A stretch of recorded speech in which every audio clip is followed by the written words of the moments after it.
Turn one. Hard contact into the wall. Michaela Lotion loses it down low. Marco Andretti they're piling into him. Several cars taken out. Marco Andretti. The guy who made the move on the tail dove in here.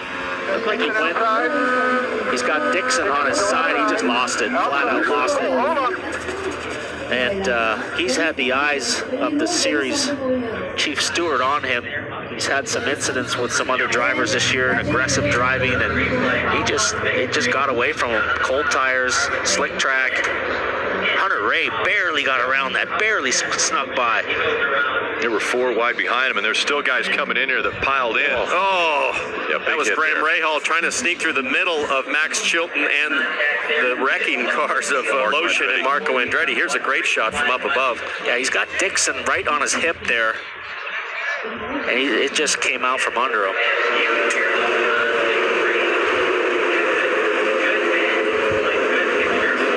So close for Rahal, almost getting through, and got tagged by McKeel and sent him up into Marco Andretti.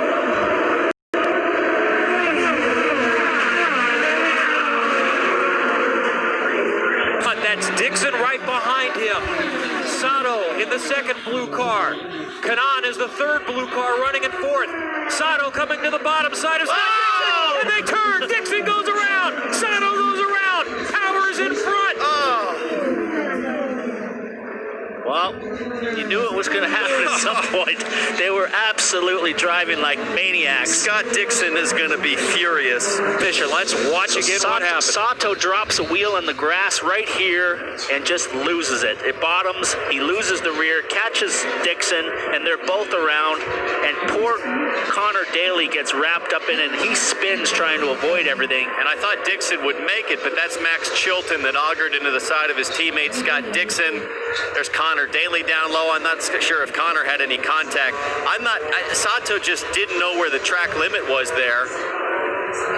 Well, the track limits the grass. Well, that's what I'm not sure he realized. I think he was paying such close attention to power, he just didn't have any idea where the verge was. At this stage of the race, you're so fixated on the nose in front of you. And I've touched the grass there going through the short chute, and guys do it in cup cars, and you're just so fixated on trying to get the run done and get a run down the inside. Comes out, he's got a run on Rossi. Oh boy. Oh, he breaks his front wing off, and then he's got no downforce. Well, not only does he have no downforce, but he's in the...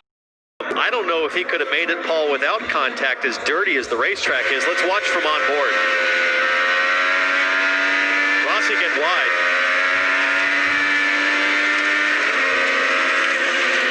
Well, you're certainly not going to make it without front wing. That corner is so downforce sensitive. It's a situation to where down on power they've just had to. Oh yeah, it's coming off of turn 11. It happened a little bit earlier than where I thought it did, and when that turn 11's so tight right there, and if you missed it at all, and it looks like he turned in just a touch early, the front end slid, and he pile drive that outside wall in turn 11, just destroying the right side of that car. And Nick, he was not in a hurry to get right now with the improvements that Andretti on his. It looked like that. It looks like that front nose assembly really did a nice job in terms of absorbing that impact and to get that car cleaned up. And again, Rob, watch that. I mean, he hit it with the left sides, the curbing, and then all of a sudden, I don't know if he overcorrected or what. But boy, that Michael Young, that was a big time head-on hit. This race strategist Tim Broyles Be the car. On the inside, let's watch. Just like Ed Carpenter's crash, but probably twice the force. And same side both times. You see the wheel still stayed to the car. It's got a tether attached to it, so it doesn't go flying down the road. Look, he matched Ed Carpenter's marks perfectly. Lost at the exact same point, but this was on a qualifying run where the corner speed is up, and when it lets go like that, it's going to be fun. Ooh, that was a straight, flat pancake against the wall. Now watch this. As he rotates back around, at this point, he'll be looking at the start of the pit wall, just hoping that the car does not impact that head on.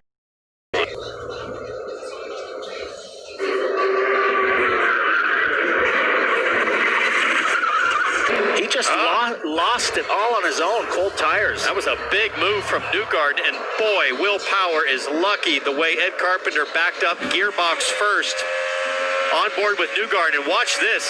How about this setting a championship tone? Big move around the outside. There goes Power straight around. I think he just picked up some turbulent air and chaos behind.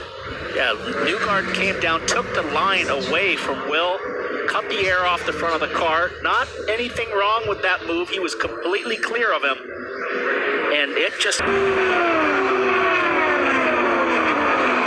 Doesn't really use the safety fencing. He lands on top of it. Obviously, part of the car got into it to rip it open, right? Yes. He landed. I have never witnessed an accident like that.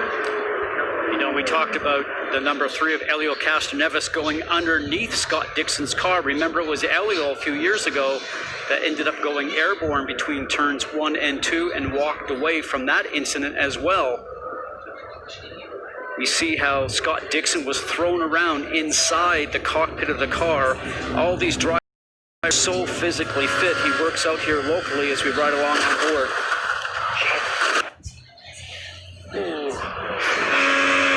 This is from Castroneves. He went right under it. There are so many things that have to go